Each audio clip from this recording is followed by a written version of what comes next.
नमस्कार, आज की खबर में आपका स्वागत है। मैं हूं आपके साथ शिखा मेहरोत्रा।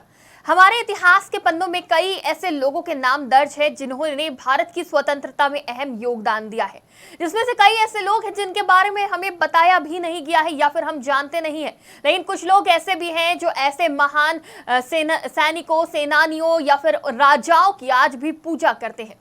जी हाँ, पहले स्वतंत्रता संग्राम 1857 की क्रांति के महानायक और रायबरेली के गौरव राणा बेनी माधव बख्श सिंह जी की हम बात कर रहे हैं, जिनकी 219वीं जयंती पर तमाम तरह के कार्यक्रमों का आयोजन किया गया। साथ ही राणा बेनी माधव बख्श सिंह की स्मृति में बनने वाले सभागार का भूमि पूजन पर्यटन मंत्री जयवीर सिंह ने किया।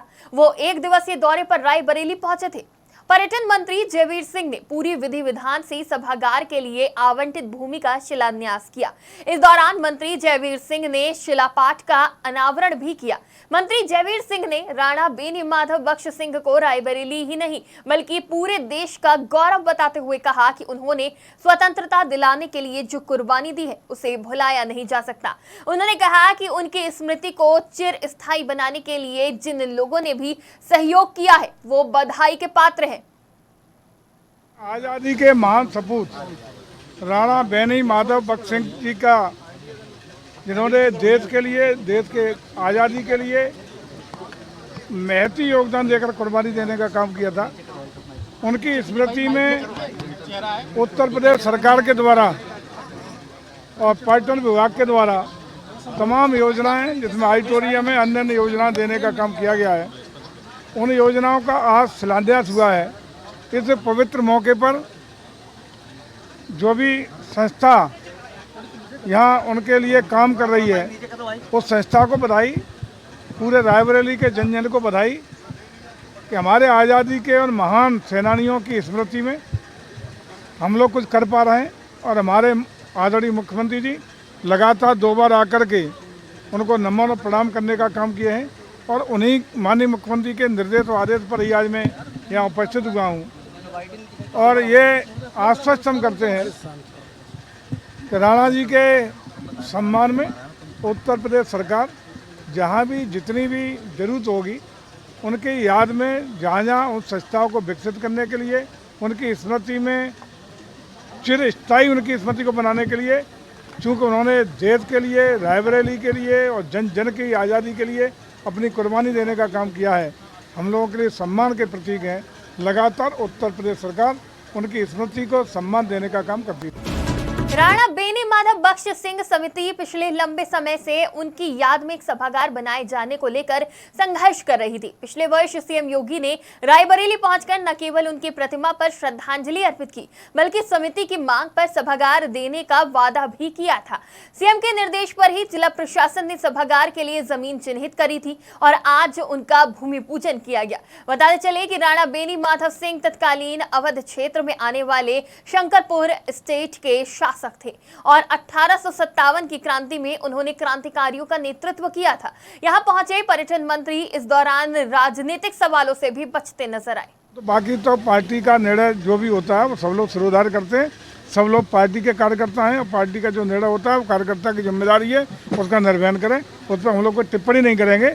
लेकिन इतना तय है कि उत्तर प्रदेश में इस समय आदरणीय योगी जी और मोदी जी के नेतृत्व में जिस तरीके से जन कल्याण के लिए, लोक कल्याण के लिए, विकास के लिए और उत्तर प्रदेश को बीमारू राज्य से बाहर निकाल के उत्तर प्रदेश को देश का ग्रोथ इंजन बनाने का काम किया है, जिस तरीके से उत्तर प्रदेश में कानून व्यवस्था मजबूत हुई है और जिस तरीके से हमारे आदरणीय प्रधानमंत्री के नेतृत्व में कल ही जो चंद्रयान 3 की एक सफल यात्रा तय हुई है, उससे न सिर्फ भारत का पहला कदम विकासशील भारत से विकसित भारत की ओर बनने का अग्रसर हुआ है, बल्कि पूरे दुनिया में हम लोगों ने स्थापित किया है कि भारत अब पिछड़ा देश नहीं, अब किसी का पिछला देश नहीं। भारत टेक्नोलॉजी में, अंतरिक्ष टेक्नोलॉजी और किसी प्रकार की टेक्नोलॉजी और साइंस और टेक्नोलॉजी में भी भारत विश्व की अगुवाई करने की क्षमता रखता है। इसके लिए हमारे वैज्ञानिकों को बधाई, हमारे जन जन के देश के लोगों को बधाई और हम सब लोगों ने मिलकर भारत ने एक नया कीर्तिमान स्थापित किया है। तो इन्हीं कीर्तिमानों के दम पे, इन्हीं क्षमताओं के दम पे, इन्हीं लोक कल्याणकारी योजनाओं के दम पर निश्चित रूप से उत्तर प्रदेश 80 की 80 सीटें जिता करके भारतीय जनता पार्टी के झोली में डालने का काम करेगा। और तीसरी बार हम आदरणीय मोदी जी को प्रधानमंत्री बनाने के लिए आदरणीय योगी जी के नेतृत्व में उत्तर प्रदेश में 100% रिजल्ट देने का।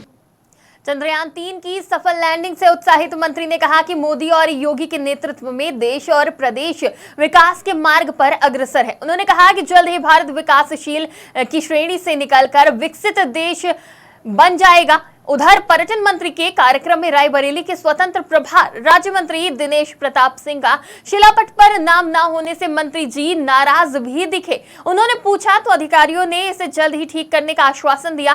कार्यक्रम में राज्य मंत्री दिनेश प्रताप सिंह सहित ब्रिगेडियर नवीन सिंह ने भी शिरकत की। उत्तर प्रदेश के यशस्वी मुख्यमंत्री जी ने रायबरेली वासियों को तोहफा दिया है। मैं उत्तर प्रदेश रायबरेली वासियों की ओर से अपने यशस्वी मुख्यमंत्री जी का बहुत बहुत आभार प्रकट करता हूं। ऐसी चीज़ दी जो इतिहास में आज तक कभी कोई दे नहीं पाया।